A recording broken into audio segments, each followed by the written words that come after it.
Rostos humanos são a melhor maneira de se criar uma imagem mental para se identificar alguém. Por isso que quando nós descobrimos os ossos de uma nova espécie humana extinta, nós queremos logo saber como ela era, principalmente a cara dela. E normalmente nós precisamos de vários ossos para que a gente possa ter alguma certeza na hora de dizer qual que era o corpo e a cara dessa espécie extinta. Porém, existe uma espécie humana que foi descoberta sem um rosto e praticamente sem um corpo. Agora, para saber como que esses seres humanos perderam o seu rosto pelo tempo, temos que antes voltar no tempo.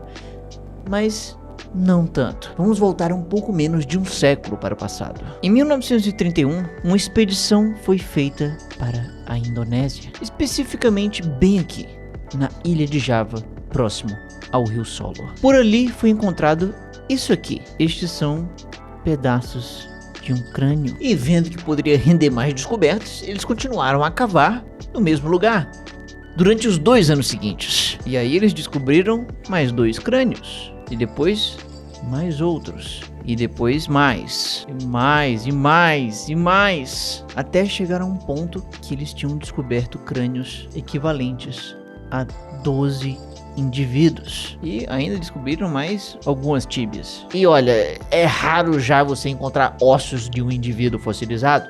Agora você encontrar 12. Tudo no mesmo lugar.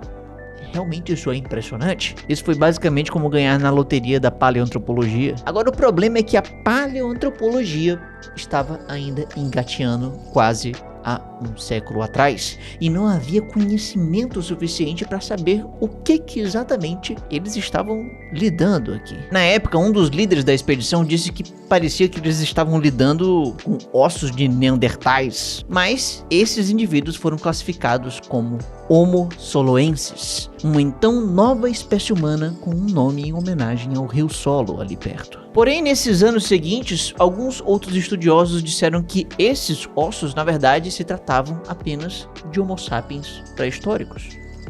Seria como eu e você, a nossa espécie. E assim a classificação permaneceu incerta por um tempo, até que a comunidade científica ficou muito mais inclinada a dizer que, na realidade, esses ossos aqui são de Homo erectus, e assim são classificados oficialmente até hoje. E oficialmente saiba que eu irei para onde nenhum outro Homo erectus jamais foi.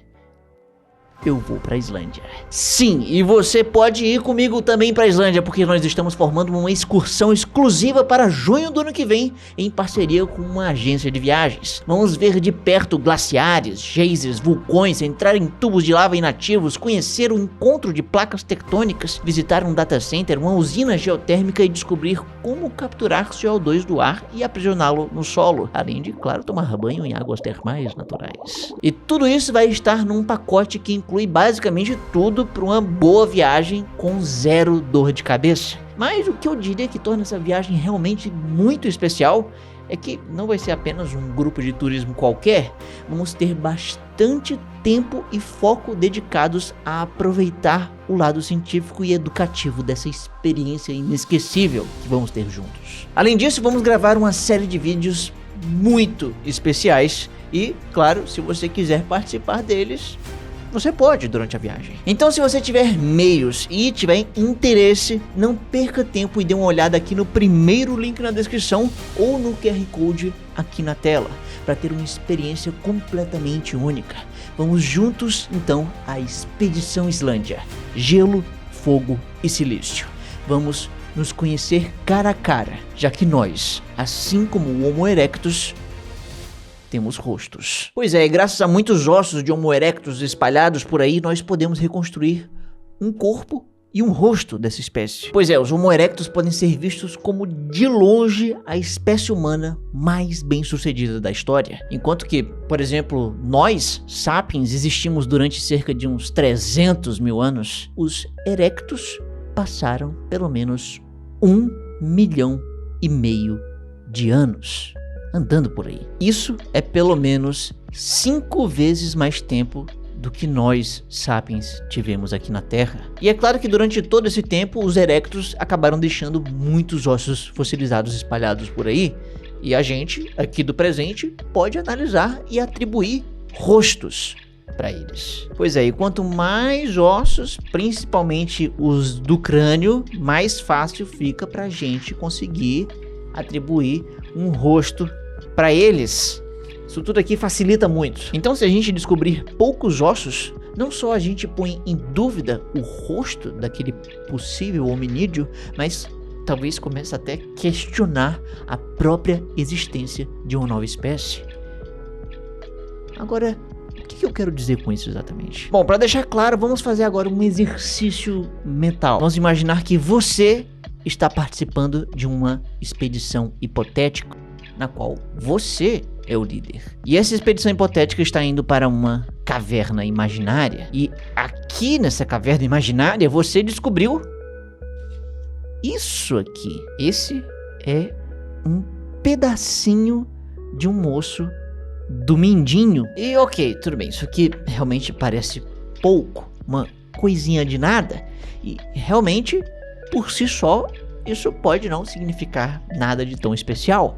É difícil dizer apenas com um ossinho tão pequenininho que nós descobrimos uma nova espécie. A princípio, para se criar uma nova espécie, você tem que, sei lá, arranjar um esqueleto decentemente completo, né? Alguma coisa que facilite a identificação de uma nova espécie. Só assim vai ser possível, com base nos ossos, perceber algumas características únicas o suficiente para se criar um consenso entre cientistas e dizer que finalmente aquilo se trata de uma nova espécie de fato. Isso quer dizer então que aquele ossinho que você encontrou naquela caverna imaginária pode talvez não se tratar de uma nova espécie.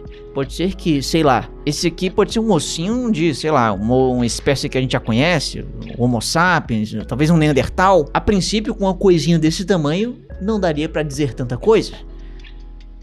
Mas às vezes dá. Na realidade, essa necessidade de se ter vários ossos para poder se juntar todos eles e formar um esqueleto mais completo, para assim conseguir identificar uma nova espécie extinta, pode ser verdade para animais como dinossauros ou outras formas de vida que viveram há milhões de anos no passado. Entretanto, por outro lado, se você estiver falando de um tempo mais recente, de ossos como esse aqui que você descobriu, que são de algumas, talvez, dezenas, ou talvez algumas poucas centenas de milhares de anos, aí a gente abre uma porta. A porta da genética, certo? Então vamos dizer que isso aqui é uma fita de DNA. E você sabe, o DNA ele é meio frágil e tudo mais, e isso pode ser um problema. A cada 500 anos a informação cai pela metade, ou seja, existe uma tendência do DNA ir diminuindo cada vez mais, até não sobrar praticamente nada de útil para uma análise. Por isso que o DNA de dinossauros está para sempre perdido no tempo. Ou pelo menos seria necessário condições quase que inatingíveis de preservação para que o DNA de um dinossauro fique, pelo menos, não tão danificado do que deveria pela ação do tempo. Só quase um milagre para a gente conseguir ver o DNA original de milhões de anos de um dinossauro. Porém, numa escala de tempo de apenas milhares de anos, nós acabamos retrocedendo o suficiente para que a gente encontre uma quantidade de DNA que seja razoável. Em fósseis de milhares de anos, nós ainda temos bastante perda de informação, é claro, mas ainda é possível descobrir muita coisa útil, especialmente se você tiver um pouco de sorte. E já que você está ali fazendo a sua expedição hipotética, vamos dizer que você não sabe bem o porquê, mas as condições às quais esse ossinho se preservou foram muito favoráveis à preservação do DNA. Para você ter uma ideia disso, toda amostra de DNA de um fóssil possui isso aqui, uma contaminação de micro-organismos. Então vamos dizer que estava lá um ser vivo ali do passado vivendo a sua vida e aí ele morreu. E aí ele acabou deixando pelo menos um osso fossilizado. E aí durante ou depois do falecimento do dono do osso, esses micróbios apareceram e ficaram por ali. E depois eles também morreram. E é claro, ao morrer, deixaram para trás o seu DNA de micróbio ali contaminando o negócio. E aí, por causa disso, saiba que geralmente em fósseis de neandertais, tipicamente temos para cada uma parte de DNA de fato neandertal, temos 99 de micróbios. Porém, lembre-se, nós estamos numa expedição hipotética e podemos dizer que você deu uma sorte absurda. Mais uma vez, parece que alguém ganhou na loteria da paleoantropologia. Nesse sigelo pequeno ossinho, temos uma proporção de 70 para o dono do osso e de apenas 30 para micro-organismos. Pois é, então com essa riqueza de DNA aqui nesse ossinho, você e o seu time descobrem que aquele material genético é distinto o suficiente para que você possa cogitar de que se trata de uma nova espécie humana. Tudo isso sem um corpo e sem um rosto. Então você está de parabéns. Conseguiu fazer muita coisa nessa expedição hipotética, numa caverna imaginária. Agora eu tenho que ser sincero com vocês, porque eu menti. Nós não estávamos lidando com uma expedição hipotética e nem com uma caverna imaginária. Tudo isso era real. Só você ali no meio da expedição é que não era. Mas todo o resto era real. A caverna, o ossinho, tudo. Incluindo esses números aqui. Tudo isso realmente aconteceu. E essa caverna bem aqui se chama Caverna Denisova. E é por isso que o dono desse ossinho aqui foi chamado de Denisovano. Uma nova espécie humana. Isso é meio estranho de pensar. Nós acabamos de conhecer alguém sem saber o seu rosto. Porém, isso não impediu os cientistas de tentar fazer um certo chute educado sobre a sua aparência, comparando o DNA denisovano com o nosso Sapiens e o de Neandertais. Tá, então como é que isso funcionou? Bom, você sabe que o DNA é uma sequência de letrinhas. Temos letrinhas A, T, C e G. E essas letrinhas geram as características corporais e faciais de nós humanos. Tipo o formato dos ossos que estão dentro da sua cabeça. E também como os músculos e a gordura ficam organizados debaixo da pele. E aí, olha só que doideira. Você pode alterar a aparência sem alterar o DNA. Como que faz isso? Com uma coisinha como essa. Essa coisinha é um tipo de molécula especial que pode se ligar em algum pedaço do seu DNA e alterar como ele expressa as suas características. E a gente pode ligar num canto, no outro e no outro e ter um certo grupo de características. Mas se a gente mudar um pouquinho, a gente pode ter um outro resultado. Sem mudar as letrinhas, apenas com uma pequena mudança nessas moléculas ligadas ao DNA, nós podemos fazer com que os ossos e tudo mais possam se organizar de forma diferente e gerar uma aparência diferente. E é claro que esses padrões de ligação podem ser específicos de cada espécie. Por exemplo, esse padrão aqui pode ser o nosso Sapiens. Já esse outro padrão pode ser dos Neandertais. E desse outro jeito pode ser para os denisovanos. E aí o que foi que os cientistas fizeram? Eles pensaram que, bom, se esse padrão gera esse rosto e esse padrão gera esse rosto, será que com base nesse padrão nós não podemos saber qual é esse rosto? Mas é claro que um estudo não poderia chegar já direto no rosto. Ele teria que primeiro entender o que está debaixo dele. Então eles viram que esse padrão humano gera esse tipo de crânio humano, esse padrão neandertal gera esse crânio neandertal, e esse padrão denisovano, com base nos seus modelos de previsão, geraram esse formato de crânio. E aí podemos ver que esse modelo de previsão do crânio de um denisovano, em comparação com o de um neandertal e um de um sapiens, ele possui uma característica bem evidente. A cara dele é mais larga. Se a gente aproximar mais, podemos ver que essas laterais do crânio denisovano são mais saltadas do que os neandertais e nós humanos. Além de que a mandíbula é mais larga do que essas outras duas espécies humanas. E além dessa coisa mais óbvia, perceberam que o queixo dele era um pouco menos pronunciado. Eles eram meio desqueixados. Então, com base nesse modelo aqui, nesse chute educado, foi possível fazer um outro ainda mais ousado. Dar um rosto para os denisovanos. Essa aqui é uma impressão artística baseada nos estudos. Essa seria a mulher dona desse mindinho aqui. Isso é realmente muito impressionante, como a gente conseguiu tirar tanta coisa apenas do DNA. E para ter certeza mesmo de que era assim o rosto dos denisovanos, nós precisamos de algo mais. Nós precisamos de um esqueleto mais completo. Sendo que a gente nunca encontrou um esqueleto completo de um denisovano. Muito triste isso. Mas teve uma coisinha que deixou a gente sonhando. Isso aqui não é um esqueleto completo. Tudo bem.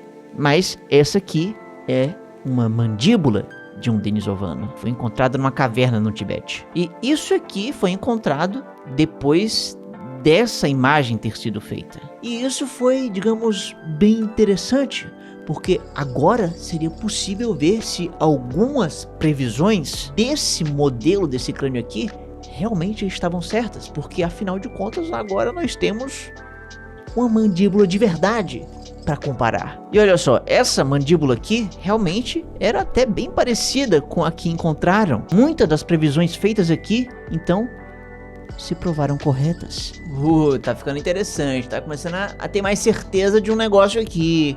Mas é bom a gente ter calma, porque pra gente realmente encontrar um rosto perdido no tempo, a gente precisa, sabe, de um esqueleto, de vários crânios. Não tem muito o que fazer. Descobrir um rosto denisovano só com o DNA e alguns poucos fragmentos ósseos é impossível. Não dá pra gente ter certeza. A gente precisa de mais ossos. E talvez a gente já tenha encontrado. Ao analisar o DNA denisovano e comparar com o nosso DNA, descobriu-se que nós humanos temos DNA denisovano, o que significa que, assim como os neandertais, os denisovanos também olharam para nós sapiens e pensaram em fazer um amor gostoso. E essa safadezinha foi que gerou um DNA humano atual com um pouquinho de DNA denisovano. Porém, em algumas pessoas, isso pode ser um pouco mais. Agora, quem tem mais DNA denisovano? Quem vive por aqui, nessa região, pela Oceania. Tá, mas espera, isso é meio estranho, porque os poucos fósseis denisovanos que temos não ficam na Oceania, eles ficam na Ásia, mas na sua parte central. Foi por aqui, por exemplo, que foi encontrado o mindinho, e por aqui que foi encontrado a mandíbula, por exemplo. Isso quer dizer então que possivelmente existem vários fósseis denisovanos ainda serem descobertos por aqui pela Oceania. Mas isso é ainda mais estranho quando a gente pensa que essa região da Oceania já tem muitos fósseis, ela já é muito explorada. E se esse lugar aqui tem tantos denisovanos, então a gente já deveria ter encontrado. Então aonde estão os seus restos mortais? Será que eles simplesmente desapareceram? Seus rostos foram perdidos para sempre no tempo? Bom, para explicar isso, vamos dizer que aqui tem uma população humana, aqui tem uma população humana, e aqui tem outra e um aqui na Oceania. E aí, essa aqui da Oceania ganhou o DNA denisovano, essa outra aqui ganhou o DNA denisovano, e essa aqui também, e essa outra também. O DNA denisovano estava em todos os lugares, claro, mas por algum motivo essas populações aqui não deixaram descendentes nos dias de hoje, e só sobrou as dessa daqui da Oceania. Ou ainda pode ser que também, por acaso, a gente pode ter uma certa população pequena de sapiens que recebeu um DNA denisovano que era em proporção até bastante alto, porém houve ondas de migração posterior em que chegaram mais sapiens e acabaram diluindo cada vez mais esse DNA denisovano na população em geral. E aí a gente tem que pensar que isso aconteceu em todos os lugares do mundo, com exceção da Oceania. Isso, bom, de certa forma explicaria, mas ainda assim é estranho, é bizarro pensar que somente um único lugar o acaso acabou não apagando o DNA denisovano em nós sapiens. Por isso que talvez, de repente, seja mais provável a gente encontrar uma explicação que não dependa tanto do acaso. Pode ser que, sei lá, nós humanos somos falhos. Para entender isso, veja esse crânio. Esse crânio foi descoberto na China em 2018 e foi classificado como uma nova espécie humana. Esse é o Homo longi. Porém, graças a uma cárie que a gente pode ver bem aqui, não é o dente, é a cárie, tá? Eles encontraram DNA e nesse material genético acabaram fazendo uma descoberta. Aqui tinha um DNA muito parecido com o denisovano, que foi encontrado a milhares de quilômetros dali, nessa caverna. E assim, ainda não é um grande consenso entre os cientistas, mas isso faria com que esse crânio fosse o primeiro crânio denisovano. E com isso, daria pra gente chegar muito mais perto em bater o martelo dessa imagem do rosto denisovano. E assim, pode ser até que isso aqui não seja denisovano, mas o que é interessante ver aqui é que nós humanos podemos errar nas nossas classificações. A gente pode cometer erros, cometer bobices. E se esse processo de reconhecer um erro de classificação está aos poucos acontecendo para o Homo longi, então, quem sabe, alguns cientistas pensaram que não seja uma hora de revisar os fósseis do Homo soloensis. Pois é, existe uma hipótese que tem ganhado corpo e rosto no momento na comunidade científica. Uma hipótese de que esses crânios e tíbias descobertos há quase um século na realidade não são Homo soloensis e nem Homo erectus, mas sim denisovanos que viviam na Indonésia, na Oceania, na região onde nós temos uma maior porcentagem de DNA denisovano. Isso explicaria por que existe tanto DNA denisovano em sapiens na Oceania. E aí, assim, a gente teria muito material físico finalmente para analisar dos denisovanos. E nós poderíamos, enfim, pôr um rosto nesses humanos. Essas serão cenas dos próximos capítulos. Os capítulos da história de uma espécie humana que perdeu mais do que 2 olhos, um nariz e uma boca. E na boca de um buraco negro você pode um dia se encontrar e aí você pode entrar no buraco negro. Agora, o que acontece dentro do buraco negro? Para saber o que acontece lá, basta clicar bem aqui no maior canal de ciência do Nordeste e me siga nas minhas redes sociais para ver meus vídeos curtos e tchau! Ah, e não esquece de ver aqui o primeiro link na descrição e esse QR Code aqui na tela pra gente ir juntos pra Islândia, vai ser